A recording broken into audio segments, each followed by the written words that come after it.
अस्सलाम वालेकुम स्टूडेंट्स हमने 9th क्लास की फ़िज़िक्स से स्मार्ट सिलेबस के न्यूमेरिकल्स को स्टार्ट किया हुआ था। तो आज हम चैप्टर 4 के स्मार्ट सिलेबस के न्यूमेरिकल्स को सॉल्व करेंगे।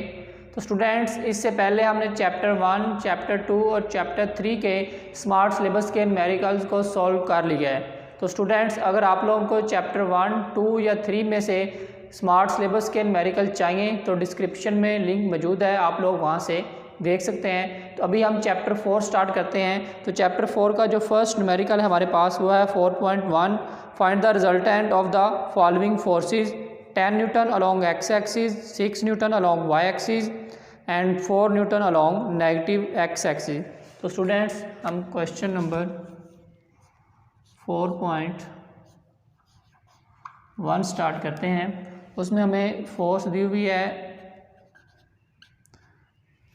10 newton positive along positive X axis. उसके बाद हमें फोर्स दी हुई है एफ एक्स माइनस में, यानी कि force along negative X axis हमें दी हुई है 4 न्यूटन, और सेंटर में हमें दी हुई है force F Y is equal to 6 Newton.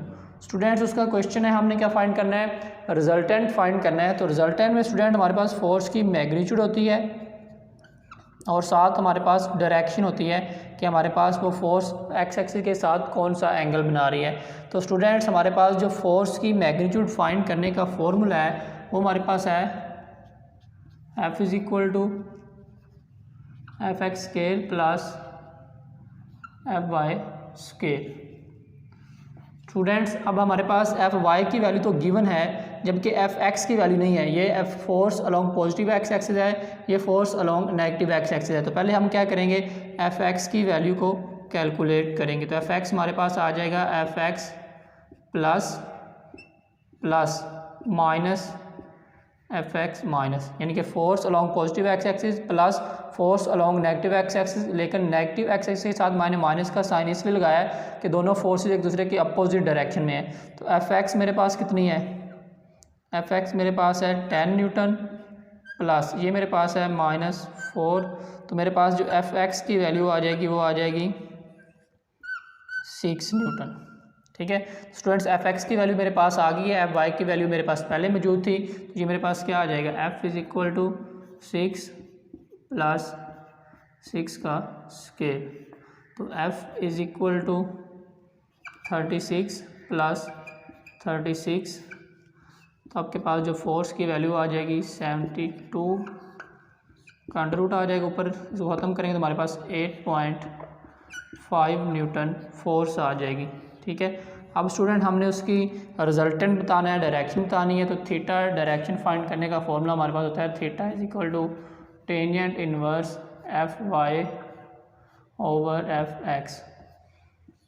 तो theta is equal to tangent inverse F Y हमारे पास होता है 6 और एफ एक्स भी हमारे पास होता है 6। तो थीटा इज इक्वल टू हमारे पास क्या आ जाएगा, टेंजेंट इनवर्स 1 और टेंजेंट इनवर्स 1 जो मेरे पास होता है वो होता है 45 डिग्री। तो students 45 degree along positive X axis मेरे पास ये जो है एंगल आ जाएगा। तो स्टूडेंट्स ये था हमारे पास फर्स्ट न्यूमेरिकल। तो स्टूडेंट्स हमारे पास जो क्वेश्चन नंबर 4.2 है वह find the perpendicular components of a force of 50 Newton making an angle of 30 degree with x axis. हमारे पास क्वेश्चन नंबर जो 4.2 है उसमें वो हमसे कह रहा है कि आपने परपेंडिकुलर कंपोनेंट्स फाइंड करने हैं। Find the perpendicular components of a force of 50 Newton making an angle of 30 degree. हमारे पास एक फोर्स है जिसकी मैग्नीट्यूड कितनी है, हमारे पास 50 Newton making an angle of 30 degree, theta यानी कि बना रही है 30 degree with positive X axis. तो वो हमें कह रहा है कि ऐसी फोर्स जिसकी मैग्नीट्यूड 50 न्यूटन हो और वो एक्स एक्सिस के साथ 30 डिग्री का एंगल बना रही है, तो उसके हमने perpendicular components F x find करना है और एफ वाई फाइंड करना है। तो स्टूडेंट्स हमारे पास जो परपेंडिकुलर कंपोनेंट्स हैं वो एफ एक्स और एफ वाई दोनों परपेंडिकुलर कंपोनेंट्स हैं। हमने एफ एक्स भी कैलकुलेट करना है और एफ वाई भी कैलकुलेट करना है। तो स्टूडेंट्स एफ एक्स और एफ वाई जो कैलकुलेट करने का फॉर्मूला हमारे पास है F X is equal to F cos theta, same हमारे पास एफ वाई आ जाएगा, F Y is equal to F sine theta. तो एफ एक्स हम कैलकुलेट करते हैं।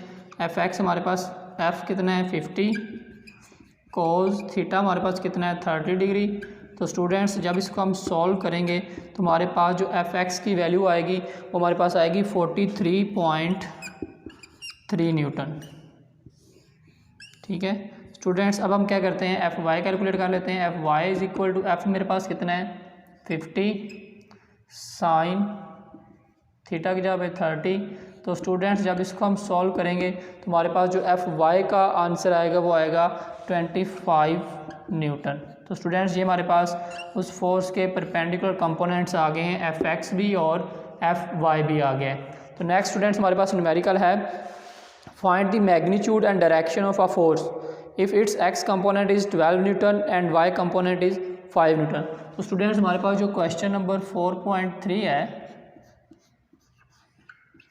वो इस न्यूमेरिकल का अपोजिट है। इस न्यूमेरिकल में फोर्स और डायरेक्शन गिवन थी, हमने परपेंडिकुलर कंपोनेंट्स फाइंड किए हैं। अब वो हमें परपेंडिकुलर कंपोनेंट्स दे रहा है, क्वेश्चन नंबर 4.3 में हमें वो परपेंडिकुलर कंपोनेंट्स दे रहा है, जबकि हमने फोर्स और डायरेक्शन क्या करनी है फाइंड करनी है। तो कि कौन से परपेंडिकुलर कंपोनेंट्स दे रहा है हमें। एक्स कंपोनेंट हमारे पास है 12 न्यूटन, यानी कि 4.3 में हमारे पास एफ एक्स हमारे पास है 12 न्यूटन और एफ वाई हमारे पास है 5 न्यूटन। और उसका जो क्वेश्चन है उसका क्वेश्चन है फोर्स की मैग्नीट्यूड फाइंड करनी है और हमने जो है वो डायरेक्शन फाइंड करनी है। स्टूडेंट्स परपेंडिकुलर कंपोनेंट्स हमें गिवन है, हमने फोर्स की मैग्नीट्यूड और डायरेक्शन बतानी है। तो स्टूडेंट्स फोर्स की मैग्नीट्यूड फाइंड करने का फॉर्मूला हमारे पास होता है F is equal to F X square plus F Y square. तो F is equal to F X हमारे पास कितना है 12 का स्केयर प्लस 5 का स्केयर। तो स्टूडेंट्स ये हमारे पास आ जाएगा 144 plus 25, F is equal to 169। तो स्टूडेंट्स अंडर रूट को ख़त्म करेंगे तो क्या आ जाएगा 13 न्यूटन। तो ये हमारे पास फोर्स की क्या आ गई है मैग्नीट्यूड आ गई है 13 न्यूटन। अब स्टूडेंट्स हमने क्या करनी है साथ डायरेक्शन भी बतानी है। तो डायरेक्शन के लिए थीटा हमारे पास होता है tangent inverse F Y over F X. तो theta is equal to tangent inverse F Y मेरे पास है 5 और आपके पास ये है 12। तो स्टूडेंट जब इसको सॉल्व करेंगे तो हमारे पास आंसर आएगा 22.6 degree along positive X axis. तो स्टूडेंट्स ये हमारे पास आ जाएगा theta 22.6 degree along positive X axis. तो स्टूडेंट्स ये हमारे पास था न्यूमेरिकल नंबर 4.3। स्टूडेंट्स नेक्स्ट हम न्यूमेरिकल 4.4 सॉल्व करते हैं। 4.4 में हमसे बता रहा है a force of 100 newton is applied perpendicular on a spanner at a distance of 10 centimetre from a nut, find the torque produced by the force. तो 4.4 बहुत इजी है हमारे पास, इसमें वो हमें फोर्स दे रहा है, फोर्स की वैल्यू जो हमारे पास है 100 न्यूटन और साथ वो हमें बता रहा है परपेंडिकुलर डिस्टेंस, या परपेंडिकुलर डिस्टेंस को हम मोमेंट आर्म भी बोलते हैं। तो स्टूडेंट्स मोमेंट आर्म को हम एल से रिप्रेजेंट करते हैं। एल हमारे पास कितना है 10 सेंटीमीटर। तो स्टूडेंट्स 10 सेंटीमीटर को जब हम मीटर में कन्वर्ट करेंगे तो 10/100 metre is equal to 0.1 metre, यानी कि हमारे पास जो एल आएगा वो आएगा 0.1 मीटर। वो हमसे क्वेश्चन कर रहा है कि आपने फाइंड करना है torque produced by the force. हमने torque produced by the force क्या करना है कैलकुलेट करना है। इस फोर्स की वजह से जो टार्क प्रोड्यूस होगा उसको कैलकुलेट करना है। तो स्टूडेंट्स टार्क फाइंड करने का फॉर्मूला है वो बिल्कुल सिंपल है, torque is equal to F into L. तो students torque is equal to force हमारे पास है 100 मल्टीप्लाई बाय 0.1। तो टार्क जो हमारे पास आ जाएगा वो आ जाएगा 10 न्यूटन मीटर। जो टार्क का ऐसा यूनिट होता है वो न्यूटन मीटर होता है। तो स्टूडेंट्स हमारे पास जो टार्क की वैल्यू आ जाएगी वो आ जाएगी 10 न्यूटन मीटर। अब स्टूडेंट्स नेक्स्ट हमारे पास है 4.5। 4.5 में हमसे कह रहा है a force is acting on a body making an angle of 30 degree with the horizontal component of the force is 20 Newton, find the force. Question number जो हमारे पास है 4.5 में हमें वो फोर्स का जो हॉरिजॉन्टल कंपोनेंट है वो दे रहा है। हॉरिजॉन्टल कंपोनेंट की वैल्यू कितनी हमारे पास Fx है और वो हमारे पास है 20 न्यूटन, और साथ में बता रहा है थीटा कि अलॉन्ग एक्स एक्सिस जो उस फोर्स की डायरेक्शन है वो हमारे पास कितनी है 30 डिग्री है। हमने क्या चीज़ फाइंड करनी है, हमने वो फोर्स कैलकुलेट करनी है। अलॉन्ग एक्स एक्सिस फोर्स की वैल्यू 20 न्यूटन है और उस फोर्स का जो एक्स एक्सिस के साथ एंगल है वो 30 डिग्री है। हमने उस फोर्स की वैल्यू को कैलकुलेट करना है। तो स्टूडेंट्स फोर्स की वैल्यू को कैलकुलेट करने के लिए हमने फॉर्मूला पढ़ा हुआ है Fx is equal to F cos theta. तो स्टूडेंट्स ये क्या हो जाएगा Fx over cos theta is equal to F। अब देखिए ज़रा हमें Fx की वैल्यू गिवन है, हमें थीटा भी जो है वो गिवन है, तो इसमें वैल्यूज़ ज़रा पुट करें। Fx मेरे पास कितना है, Fx मेरे पास है 20, कोस थीटा की वैल्यू है 30 degree is equal to F। तो स्टूडेंट्स जब कोस 30 हम लेंगे उसका जो आंसर आएगा उसको 20 से डिवाइड करेंगे तो मेरे पास जो आंसर आ जाएगा वो आ जाएगा 23.1 न्यूटन। आपके पास उस फोर्स की वैल्यू आ जाएगी। तो स्टूडेंट्स जो फोर्स हमने कैलकुलेट करनी थी उसका आंसर क्या आ जाएगा 23.1। ठीक है, तो स्टूडेंट्स ये हमारे पास था 4.5। स्टूडेंट्स अब हम न्यूमेरिकल नंबर 4.6 स्टार्ट करते हैं। The steering of a car has a radius 16 centimetre, find the torque produced by a couple of 50 Newton. हमने क्या करना है, हमारे पास 4.6 है। 4.6 में हमें बता रहा है कि हमारे पास एक कार है जिसके स्टीयरिंग का रेडियस जो आर है वो हमारे पास है 16 सेंटीमीटर।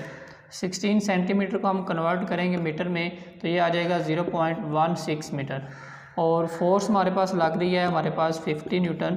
तो उसका क्वेश्चन है कि हमने torque produced bye a couple, यानी कि कपल की वजह से जो टार्क प्रोड्यूस हो रहा है उसको कैलकुलेट करना है। ठीक है, टार्क बाय कपल, इसको हमने क्या करना है, कैलकुलेट करना है। तो स्टूडेंट्स टार्क बाय कपल जब हमने टॉपिक पढ़ा था तो उसमें हमने ये एक डायग्राम कंसिडर की थी जिसमें हमारे पास जो गाड़ी का स्टीयरिंग होता है उसकी भी डायग्राम बिल्कुल ऐसे ही होती है। इस पॉइंट को हमने ओ ले लिया था AB। तो यहाँ पे हमारे पास दो तरह के टार्क प्रोड्यूस हो रहे हैं। इधर से हमारे पास क्या आ रहा है क्लॉकवाइज, इधर से अगर हम आएंगे तो हमारे पास क्या आएगा एंटी क्लॉकवाइज। तो यहाँ पे जो टार्क प्रोड्यूस होगा वो कपल की वजह से प्रोड्यूस होगा। तो हमने जो टार्क प्रोड्यूस बाय कपल का फॉर्मूला पढ़ा था तो स्टूडेंट्स वो हमारे पास था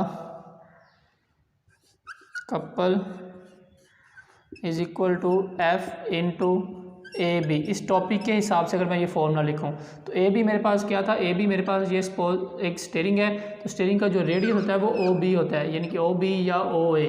तो इन दोनों को अगर ऐड करेंगे तो मेरे पास रेडियस का क्या हो जाएगा डबल। तो मेरे पास जो फॉर्मूला बनेगा वो बनेगा F इंटू 2R। स्टूडेंट्स तो अब यहाँ पे क्या करेंगे, हमारे पास फोर्स की वैल्यू कितनी है 50 मल्टीप्लाई बाई 2R कितना है 0.16। तो स्टूडेंट्स जब हम इसको सॉल्व करेंगे तो हमारे पास जो टार्क प्रोड्यूस बाय कपल आएगा वो आ जाएगा 16 न्यूटन मीटर। तो ये हमारे पास स्टूडेंट इसका आंसर आ जाएगा। अब स्टूडेंट हमारे पास जो नेक्स्ट न्यूमेरिकल है वो है 4.7। 4.7 में हमसे कह रहा है picture frame is hanging by 2 vertical strings. हमारे पास एक पिक्चर फ्रेम है। क्वेश्चन नंबर 4.7 में वो हमसे कह रहा है कि हमारे पास एक पिक्चर फ्रेम है जो क्या हो रही है 2 वर्टिकल स्ट्रिंग से हैंग हो रही है। ये मेरे पास पिक्चर है, ये एक स्ट्रिंग में टेंशन है 3, इसको मैं T1 का नाम देता हूँ। ये दूसरी स्ट्रिंग में टेंशन है, इसको T2 का नाम दे देता हूँ। उसका जो क्वेश्चन है उसका क्वेश्चन है कि इसका वेट हमने क्या करना है कैलकुलेट करना है। तो स्टूडेंट्स इस स्ट्रिंग में टेंशन है T1 वो मेरे पास है 3.8 न्यूटन। T2 में जो टेंशन है वो मेरे पास है 4.4 न्यूटन। उसका क्वेश्चन क्या है, उसका क्वेश्चन है कि आपने जो वेट फाइंड करना है जो इस पिक्चर फ्रेम है, चूँकि अब देखें ज़रा पिक्चर फ्रेम रेस्ट की हालत में है और एक इक्विलिब्रियम की स्टेट में है। अगर इक्विलिब्रियम की स्टेट में है तो according to first condition of equilibrium हमारे पास क्या होगा, according to first condition of equilibrium हमारे पास sigma F is equal to क्या हो जाएगा, 0 हो जाएगा। यानी कि इस बॉडी पे जितनी भी फोर्सेस एक्ट कर रही हैं तमाम का सम क्या आएगा, 0। तो इस पर कितनी फोर्सेस एक्ट कर रही हैं, 1 2 3, तो ये आपके पास क्या आ जाएगा, T1 plus T2 plus minus W is equal to 0। तो स्टूडेंट W के साथ मैंने माइनस क्यों लिखा है, क्योंकि वेट की फोर्स डाउनवर्ड एक्ट कर रही है और टेंशन की फोर्स अपवर्ड एक्ट कर रही है, तो दोनों के साइन अपोजिट है, तो इसलिए माइनस का साइन आ गया है। ये आपके पास क्या हो जाएगा, T1 plus T2 is equal to W side पे जाके प्लस हो जाएगा। तो T1 आपके पास क्या है 3.8 और plus 4.4 is equal to W, तो इनको ऐड करेंगे तो आंसर आ जाएगा 8.2 न्यूटन। तो स्टूडेंट्स इस पिक्चर फ्रेम का जो वेट आएगा वो हमारे पास क्या आ जाएगा, वो हमारे पास आ जाएगा 8.2 न्यूटन।